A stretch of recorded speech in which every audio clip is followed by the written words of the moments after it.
Estado regional. Hola, ¿qué tal? ¿Cómo están? Y damos inicio de esta manera a esta tercera edición, tercer capítulo de su programa Estado Regional. Hoy día vamos a estar abordando distintas temáticas con un invitado que se maneja en distintas comisiones en el Congreso Nacional. Pero antes vamos a revisar una nota introductoria. ¿Cuál es el estado de avance de este proyecto de la expansión en el puerto San Antonio? Ponga atención. Fortalecer la cadena de abastecimiento, aumentar la competitividad con la incrementación de las transferencias de carga y consolidarse como uno de los 10 puertos más importantes de Latinoamérica. Estas son algunas de las características del proyecto de Puerto Exterior San Antonio, que actualmente se encuentra en etapa de evaluación ambiental. Una iniciativa que fue anunciada en 2018 por la expresidenta Michelle Bachelet y que se ha venido trabajando hasta la fecha. Incluso en la última cuenta pública, el presidente de la República, Gabriel Boric, reafirmó la postura del Ejecutivo de avanzar en esta materia.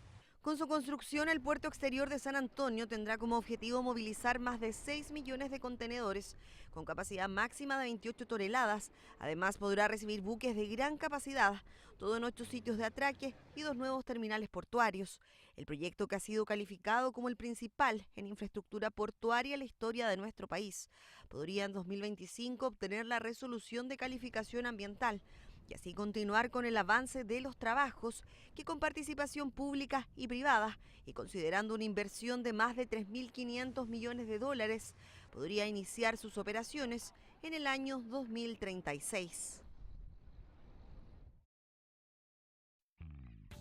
Bueno, y después de esta nota introductoria con un tema bastante importante, sin lugar a dudas, para nuestra región, damos la bienvenida a nuestro tercer invitado, el senador Kenneth Pugh, que nos va a estar acompañando acá en el Distrito 6, además representante de nuestra zona, vicealmirante de la Armada, ingeniero naval, ya lo estamos viendo aquí en las imágenes, además miembro en retiro de la Armada, ha participado en comisiones como la de ética, la de desafíos del futuro y la de intereses marítimos, pesca y acuicultura. Senador, ¿cómo está? Muy buenas noches.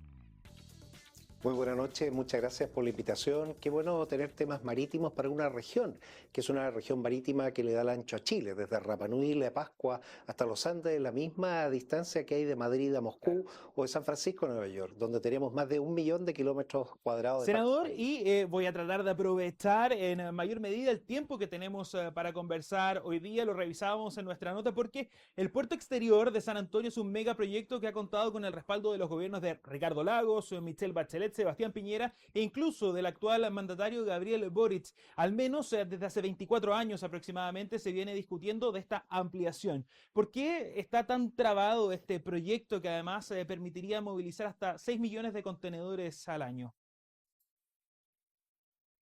Bueno, tenemos un grave problema en Chile, que es la tramitología de la permisología. Se han invertido muchísimos años, decenas de millones de dólares para poder generar estudios e informes. Pero en estos momentos el Estado está atascado tratando de revisar todo esto para ver si es factible. Entonces aquí tenemos un problema que queremos resolver. Yo soy integrante de la Comisión de Economía, que es cómo simplificar procesos para poder lograr inversión. Aquí se requiere una inversión importante. ¿Por qué? Valparaíso, región, mueve el 80% de los contenedores de Chile, el 80%, y eso es vital, saber y entender este cono marítimo que tenemos en los puertos. Por eso se requiere un puerto exterior grande, un puerto que sea capaz de mover cantidades mucho mayores. Si queremos desarrollarnos como país, tenemos que aumentar la capacidad de nuestros puertos. El 94% de nuestro comercio mundial es marítimo, y para eso se necesita un puerto más profundo, más grande, que permita a las naves que hoy se desplazan por los océanos con dimensiones gigantescas y con decenas de miles de contenedores. Ese es el mercado que estamos perdiendo por no tener hoy este nuevo puerto, este puerto exterior en ¿Y San Antonio. por qué finalmente no se ha logrado llevar a cabo o de alguna forma también ir teniendo puntos en comunes para ir avanzando en poder materializar esta importante inversión, senador? desarrollo de un puerto toma muchísimo tiempo de estudios que tienen que ir con los impactos ambientales, pero también de temas que están relacionados con el medio ambiente. Se requiere trabajar con las comunidades para que las comunidades estén conscientes de lo que se está haciendo. Y se requiere preparar toda la logística, incluso la logística ferroviaria. Para mover esta cantidad de contenedores se va a necesitar muchísimo apoyo. Todos esos estudios son los estudios que en estos momentos están en ejecución, algunos, otros terminados y que requieren revisión y pronunciamiento. Esto tarda mucho más, estamos hablando de más de 10, 12 años que llevamos haciendo estudios y revisando. Tenemos que buscar una fórmula entonces para simplificar esto. Todos los presidentes o presidentas del directorio han tomado este como su tema prioritario. ¿Y con qué luchan? Con la burocracia, con los nudos, con los sistemas que tenemos que impiden que los proyectos avancen para que una vez aprobado podamos tener la inversión que es fundamental. Nadie va a venir a invertir a un lugar donde los proyectos no estén Me quiero quedar autorizados. con dos puntos que usted señala y voy a comenzar por el tema de la inversión. Recién hablábamos de cerca de 6 millones de contenedores al año que se moverían eventualmente si es que esta expansión se llevara a cabo, que si comenzara ahora de hecho debería estar operativa en cerca de 10 años más eventualmente. Pero sin embargo, ¿qué pasa y cómo ve la entrada en operación del megapuerto Chancay en Perú, que está aquí al ladito y que va a comenzar a operar ya a fines de este año, que además es una inversión china y que debería mover incluso más? ¿Cómo queda Chile, nuestro país y particularmente la región de Valparaíso, teniendo en cuenta este nuevo panorama? Para entender el comercio marítimo mundial es importante entender las rutas. La ruta más importante es a través del Canal de Panamá. China es el mayor usuario del Canal de Panamá, después viene Estados Unidos y el tercer usuario es Chile, no es Perú. Son nuestros productos los que se mueven a través del Canal de Panamá. Por eso se requiere tener capacidad logística propia que salga desde origen, desde Chile. Hoy estamos viendo que China está, aparte de controlar, China controla el Canal de Panamá, está controlando un puerto gigantesco en el medio América, en el Pacífico, Chancay, ustedes bien lo han señalado. Entonces tenemos un problema geopolítico y hay que entenderlo. Si queremos ser realmente los mejores proveedores logísticos, de servicios logísticos a través del mar, con los mejores productos, y cuando hablamos de productos, nuestros salmones, nuestra uva, nuestros vinos, nuestro cobre, toda nuestra riqueza, eso se tiene que ir por mar. Y por eso tenemos que entender que este es un tema geopolítico, estratégico, que trasciende a un tema regional.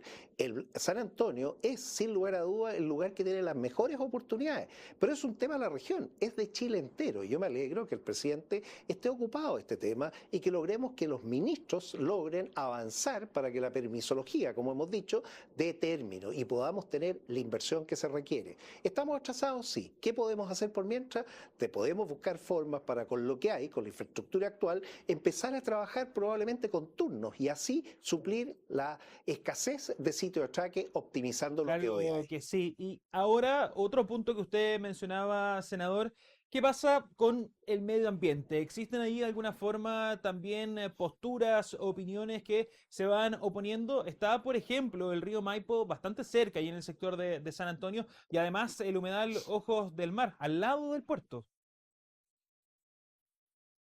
Bueno, para eso existen formas de coexistencia. Esto ha pasado en todos los lados del mundo. Europa quizás es un referente y es capaz de tener los puertos en los deltas de los ríos con los humedales y es capaz de coexistirlo con medidas de mitigación, con control medioambiental riguroso. Aquí nadie está diciendo saltémonos o sacrifiquemos. No hay áreas de sacrificio. Lo que hay es tecnología y conocimiento y así permitir el desarrollo. Es imposible desarrollarlo sin un puerto. Entonces, el desafío y de las autoridades y autoridades políticas es hacer esto factible. Y para eso, data que se levante, simulaciones, modelos y confianza. Hay que generar siempre confianza con la comunidad local, con las organizaciones, para producir lo que se busca. Un lugar que sea la transferencia de productos que tanto lleguen al país, que todos necesitamos, o salgan, que eso genera los ingresos que el país Claro que necesita. sí. Y cuando hablamos de los puertos, no solamente estamos hablando de los terminales, sino que también, por ejemplo, de las rutas, de los los intermediarios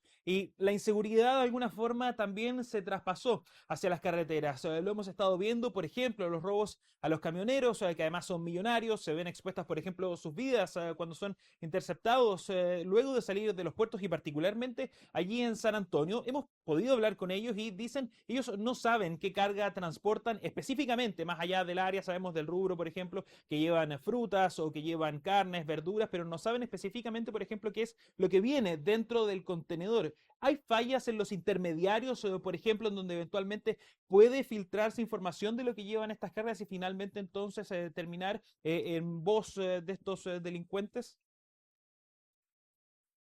Bueno, un puerto es quizás un lugar que atrae lo bueno, la capacidad exportadora, pero también lo malo, el crimen organizado. El mayor problema que tenemos, y esto se señala en informes internacionales, es el uso de nuestros terminales portuarios para exportar droga. O sea, hay un problema concreto, el crimen organizado se instala y parte. Pero también actúa internamente, que es determinar cuáles son los camiones, por ejemplo, que vienen las zapatillas de una marca o vienen los celulares de la otra marca. Porque se filtra información. Esto tiene un valor. Y esa información se filtra porque hay gente que tiene acceso. Probablemente un problema a solucionar también es la cadena de custodia digital encriptada. Hoy se maneja mucho papel, papeles que quedan en algunos lugares, que tienen acceso a personas.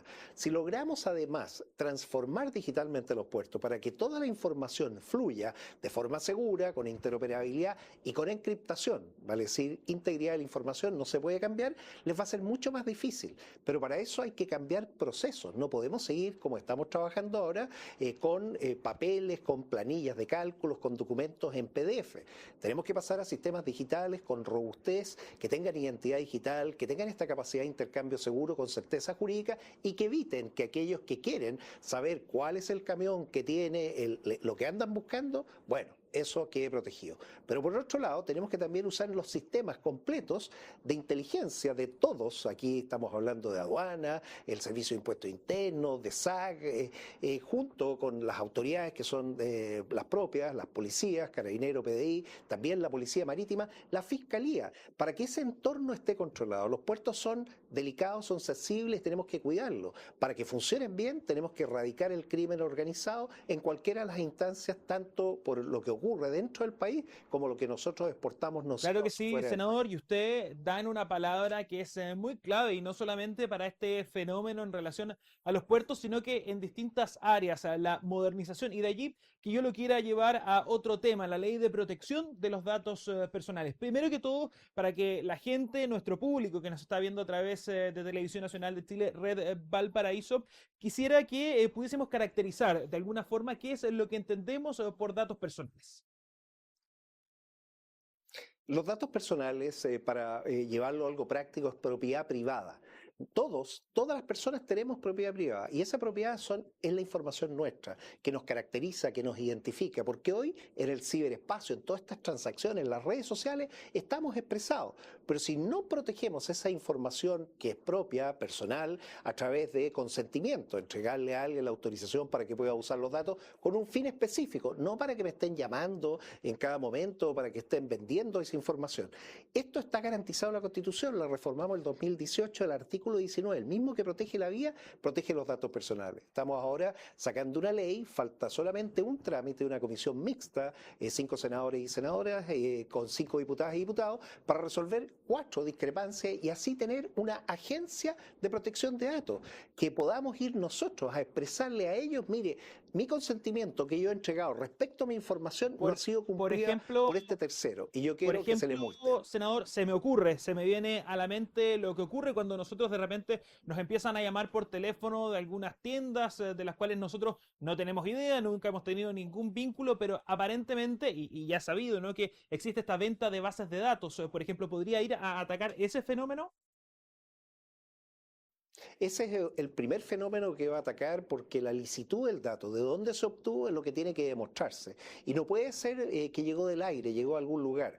Porque hay tráfico de información, por supuesto, las bases de datos. Se sabe, incluso las bases de datos de información médica o las de las tarjetas de crédito, esas valen mucho más. Todo está transado. Esa propiedad entonces personal y las personas deciden a quién se la van a entregar y por qué. Eso es lo que regula la ley. Y también una autoridad que pueda multar, porque sin multa no se va a disuadir. evadir. Es lo que esperamos, tener un nuevo sistema que garantice los derechos de las personas. Nuestra libertad, nuestra independencia en el ciberespacio se logra cuando uno protege los datos personales. Los datos con la seguridad, la ciberseguridad es la esencia para que después funcione la transformación digital y la inteligencia artificial que tanto se habla. Si no construimos estos bloques primero, todo lo que hagamos después se va a caer. ¿Por qué? Porque el resto va a usar nuestra información para lo que quieran. Las personas tienen que darse cuenta entonces que tienen esa riqueza personal propia, son los titulares, los dueños, y la entregan a un tercero, que puede ser el Estado, un privado, con un consentimiento para un fin específico. Si esas reglas se cumplen, ¿Cuáles son las disposiciones que se rechazaron a nivel internacional, al menos en esta discusión? Porque yo entiendo, por ejemplo, que la Unión Europea maneja el Reglamento General de Protección de Datos para generar algún símil en nuestro país y particularmente con nuestros países vecinos. ¿Había que generar acuerdos allí con otros gobiernos, por ejemplo, o no? No es necesario con otros gobiernos de la región. Lo que sí nosotros, y cuando digo nosotros, el Parlamento, el Congreso chileno, la Cámara de Diputados y los senadores, hemos tomado una decisión estratégica que es usar la política pública europea. Este año vamos a aprobar, ya lo aprobó el Parlamento Europeo, el nuevo acuerdo marco avanzado que permite aumentar incluso las cantidades de productos que podemos exportar. O sea, nuestros puertos van a ser más necesarios porque se crecen 3 veces ciertas cantidades. O sea, si antes mandábamos un buque, ahora van a tener que ser 3 buques, por ponerlo en sencillo. Pero ellos nos exigen cumplir ciertas normas. Una de ellas, ser país adecuado. Y ser país adecuado para el tratamiento de datos transfronterizos es tener una norma homologada al Reglamento Europeo de Protección de Datos. Lo lanzó la Unión Europea el 2018, fue el año que yo ingresé al Senado, empezamos a trabajar, hicimos 300 indicaciones, yo hice 35 y se parece mucho. Lo que nos falta ahora es solamente definir temas propios de multas, rangos de multa y otras cosas. Pero ya lo que hay avanzado permite que Chile sea un país adecuado. Y esa es la gran noticia, que nos vamos a poder alinear con la Unión Europea, que es el único estándar de facto. Senador, hay un tema que no puedo dejar de lado antes de que se nos vaya el tiempo. Cambiar el nombre de la Agencia Nacional de Inteligencia a Agencia de Inteligencia Civil e incorporar incluso a Gendarmería, aduanas, al Servicio de Impuestos Internos son parte de las propuestas de esta nueva ley de inteligencia. ¿Cuáles debiesen ser los puntos fuertes para dicha institucionalidad, sobre todo cuando se cuestiona, por ejemplo, que la ANI no cuenta ni con tanto presupuesto ni tampoco con una capacidad operativa suficiente?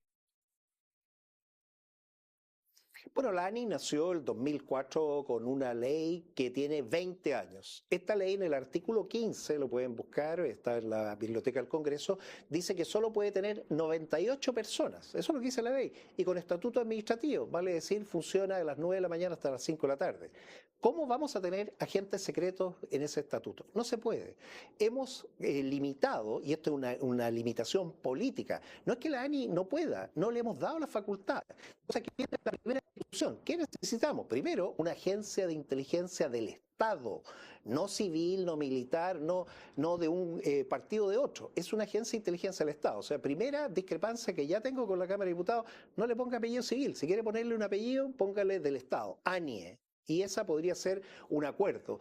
¿Por qué? Porque esto que va en segundo trámite tiene que llegar al Senado y aquí vamos a hacer todo lo que no fuimos capaces de hacer en el primero, que es darle profundidad. Es eliminar el artículo 15, ponerle una dotación que esté con un estatuto distinto, esto es una carrera profesional para poder tener analistas, poder tener agentes, poder tener gente técnica. Las inteligencias necesita uno tener agentes en el exterior, agentes en el interior, un sistema de analistas gigantesco y también inteligencia técnica. Lo que otros países tienen en 3 agencias, nosotros queremos en 1. ¿Qué modelo seguimos? El modelo español. Fuimos una delegación de 4 senadores y senadoras con 6 diputadas y diputados a España a ver el Centro Nacional de Inteligencia. Este Centro Nacional de Inteligencia español tiene los 3, la inteligencia exterior, la interior y la técnica. Y por eso con ese estatuto que es comprobado, ellos cambiaron 2 años antes que nosotros, el 2002, llevan una experiencia grande, con una trayectoria, con una agencia de inteligencia del Estado, con agente y con estatuto especial. Si algo nos queremos parecer es a eso, y eso es lo que vamos a discutir, no solo con la ley de inteligencia, con la ley de presupuesto, para poder financiarlo. Senador, probablemente esos vayan a ser los desafíos que vamos a tener no solamente a nivel nacional, sino que particularmente acá en la región de Valparaíso. Le agradecemos al senador Kenneth Pugh, representante del distrito número 6, por haber conversado con nosotros esta noche. Muchas gracias. Y de esta manera nosotros entonces comenzamos a cerrar este bloque, un tercer capítulo de Estado Regional. Quédese en nuestra sintonía.